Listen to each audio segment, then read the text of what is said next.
Iran missile വർഷിക്കുമ്പോൾ അത് കണ്ടിട്ട് തുള്ളിച്ചാടുകയാണ് ലബനാനുകാർ. അപ്പോൾ ഈ സ്ത്രീകളുടെ തലയിൽ തട്ടമില്ല, ഒന്നുമില്ല. ഇറാനുകാരോട് നിങ്ങൾ ഇത് ഭരിക്കുന്നത് ശരിയല്ല, അത് തെറ്റാണ് എന്ന് പറഞ്ഞിട്ട് അവിടെ പോയിട്ട് ബോംബിടുന്നതും, അതായത് മറ്റുള്ളവരെ ഡിക്റ്റേറ്റ് ചെയ്യുന്നത് തെറ്റാണ്. തീർച്ചയായിട്ടും ഇറാനിൽ മാത്രമല്ല, ലോകത്തെ എല്ലായിടത്തും സ്ത്രീകൾക്കെതിരെ മാത്രമല്ല, ശക്തി കുറഞ്ഞ ആൾക്കാർക്കെതിരെ ശക്തി പ്രയോഗിക്കുന്നുണ്ട്. അതിന്റെ ഏറ്റവും വലിയ ഉദാഹരണമാണ് അമേരിക്കയും യൂറോപ്പുമുള്ള തെമ്മാടി രാഷ്ട്രങ്ങൾ. ഭൂലോക ഗുണ്ടായിസം കാണിച്ചിട്ടാണ് കഴിഞ്ഞ 500 വർഷമായിട്ട് അവർ ജീവിക്കുന്നത്. കഴിഞ്ഞ 500 വർഷമായിട്ട് ഗുണ്ടായിസം തന്നെ. അതിന് മുന്നേ ഇസ്ലാമിക ഗുണ്ടായിസമായിരുന്നു. ഇസ്ലാമിക ഗുണ്ടായിസം കഴിഞ്ഞു, ഇപ്പോൾ യൂറോപ്പിന്റെ ഗുണ്ടായിസമാണ്. അതാണ് മെയിൻ പ്രശ്നം. മറ്റുള്ളവരുടെ മേൽ തങ്ങളുടെ ഇഷ്ടങ്ങൾ അടിച്ചേൽപ്പിക്കുന്നതാണ് കുഴപ്പം.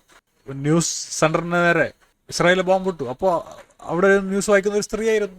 മുഖം മറക്കുന്ന, അവരുടെ ഐഡന്റിറ്റി വെളിവാകുന്ന ഏത് വസ്ത്രവും ആർക്കും ധരിക്കാനുള്ള സ്വാതന്ത്ര്യമുണ്ട്. പക്ഷെ അതേ ധരിക്കാവൂ എന്ന് പറഞ്ഞാൽ കുഴപ്പമാണ്. നിങ്ങൾ സാരി മാത്രമേ ധരിക്കാവൂ എന്ന് പറഞ്ഞാൽ അത് കുഴപ്പമാണ്. നിങ്ങൾ പർദ്ദ മാത്രമേ ധരിക്കാവൂ എന്ന് ആരെങ്കിലും തിട്ടൂരമറക്കിയാൽ അതും കുഴപ്പമാണ്. മിഡിൽ ഈസ്റ്റിൽ ഇങ്ങനെ ഗുണ്ടായിസം കാണിക്കുന്ന നെതന്യാഹുവിന് നേരെ മിസൈൽ വർഷിക്കുമ്പോൾ അത് അവിടെ എത്തണമെന്നൊന്നുമില്ല. എന്നാലും ഇറാൻ എന്ത് പ്രതികരിക്കുന്നു.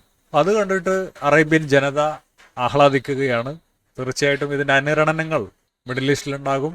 അത് മിഡിൽ ഈസ്റ്റിലെ അമേരിക്കൻ അടിമകളായ ഭരണാധികാരികൾക്കും ക്ഷീണമുണ്ടാക്കും. എപ്പോഴാണ് ഇതൊക്കെ അട്ടിമറിയുക എന്നൊന്നും പറയാൻ പറ്റില്ല.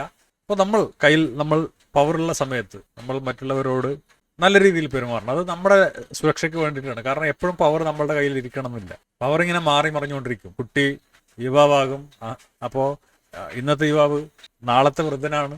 ഇതിങ്ങനെ പരസ്പരം മാറിക്കൊണ്ടിരിക്കും. അപ്പോൾ നമ്മൾ എന്ത് ചെയ്യുക? ഏറ്റവും നല്ല സുരക്ഷ, ഇസ്രായേൽ പറയുന്നത് ഇറാൻ ആക്രമിക്കുന്ന സുരക്ഷയ്ക്ക് വേണ്ടിയിട്ടാണ്, അല്ലെങ്കിൽ ഗസ ആക്രമിക്കുന്ന സുരക്ഷയ്ക്ക് വേണ്ടി അല്ല.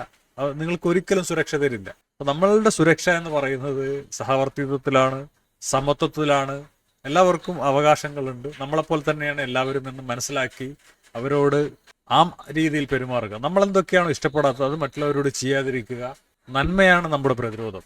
അല്ലാതെ ബോംബിട്ടാൽ ഇന്ന് നമ്മളുടെ പവർ നമ്മൾ പ്രകടമാക്കി. ഹിറ്റ്ലർ തന്റെ പവർ ജൂതന്മാരുടെ മേൽ പ്രകടമാക്കി. അന്ന് തങ്ങളുടെ ബന്ധുക്കളും പിതാക്കന്മാരും ഒക്കെ ഗ്യാസ് ചേമ്പറിലിരുന്ന് കത്തുന്നത് കണ്ടിട്ട് ഇതിൽ നിന്നും ഒരു പരിഹാരം വേണമെന്ന് വിചാരിച്ചിട്ടായിരിക്കും അവന്മാർ ഇത്രയും കൂടുതൽ ടെക്നോളജിയിൽ അവരുടെ സമയം ഇൻവെസ്റ്റ് ചെയ്തത്. അതേപോലെ നമ്മൾ മറ്റുള്ളവർക്ക് അങ്ങനെയുള്ള പകയും കാര്യങ്ങളും ഇട്ടുകൊടുക്കരുത്. അങ്ങനെ നമ്മളെ തന്നെ നശിപ്പിക്കും. നമ്മൾ ഒരാളുടെ മേൽ ശക്തി പ്രയോഗിക്കുകയാണെങ്കിൽ, നമ്മുടെ അഹങ്കാരം പ്രകടിപ്പിക്കുകയാണെങ്കിൽ അത് തിരിച്ചു വരും. ഒരാൾ അധ്വാനിച്ച് അയാളുടെ കഴിവും ഒക്കെ കൊണ്ട് അയാൾ മറ്റുള്ളവരെ ദ്രോഹിക്കാതെ നന്നാവുന്നുണ്ടെങ്കിൽ നന്നായിക്കോട്ടെ. അപ്പൊ അത് ചെയ്യാൻ പാടില്ല എന്നൊക്കെ പറയുന്നത് തെമ്മാടിത്തരമാണ്.